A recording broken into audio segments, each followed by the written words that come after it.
Embrace the power of knowledge at Sanskriti University, ranked first in most promising university in engineering and management in India. Visit www.sanskriti. प्रधानमंत्री नरेंद्र मोदी जब 23 सितंबर को New York में Ukraine के राष्ट्रपति Zelensky से मिले तो तस्वीरें देखकर पूरी दुनिया हैरान रह गई, क्योंकि एक ही महीने में दोनों नेताओं के बीच ये दूसरी मुलाकात थी।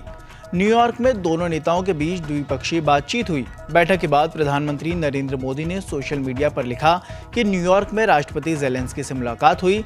हम द्विपक्षीय संबंधों को मजबूत करने के लिए पिछले महीने यूक्रेन की यात्रा के परिणामों को लागू करने के लिए प्रतिबद्ध हैं।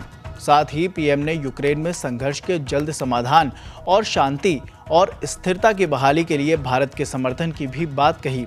प्रधानमंत्री नरेंद्र मोदी और यूक्रेन के राष्ट्रपति ज़ेलेंस्की की द्विपक्षीय बैठक के बारे में विदेश सचिव विक्रम मिस्त्री ने बताया कि 3 महीने के अंतराल में दोनों नेताओं के बीच ये तीसरी बैठक है।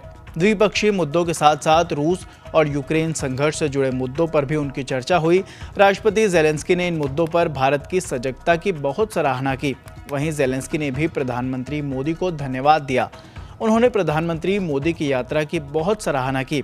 इस दौरान ज़ेलेंस्की ने कहा कि शांति और इस संघर्ष से हमें बाहर निकालने का रास्ता खोजने के लिए प्रधानमंत्री मोदी द्वारा किए जा रहे प्रयासों के लिए उन्हें धन्यवाद।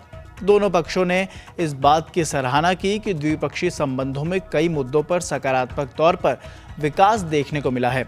दोनों पक्ष परस्पर निकट संपर्क में रहने पर भी एकमत हुए। विदेश सचिव विक्रम मिस्त्री ने कहा कि एक तरह से राष्ट्रपति ज़ेलेंस्की के साथ मुलाकात में प्रधानमंत्री नरेंद्र मोदी को ये कहने का भी मौका मिला कि उन्होंने हमेशा शांति का प्रस्ताव लेकर शांति के रास्ते पर आगे बढ़ने की बात की है। स्पष्ट है कि अगर शांति नहीं है तो सतत विकास भी नहीं हो सकता। युद्ध खत्म होगा या नहीं ये समय ही बताएगा, लेकिन सभी की कोशिश इसी तरह केंद्रित है कि युद्ध का अंत ढूंढा जाए। राष्ट्रपति ज़ेलेंस्की के साथ बातचीत में प्रधानमंत्री नरेंद्र मोदी ने उन्हें ये भी बताया कि उनकी अलग अलग देशों के नेताओं से बात हुई है और इस विषय पर बात होती रहती है।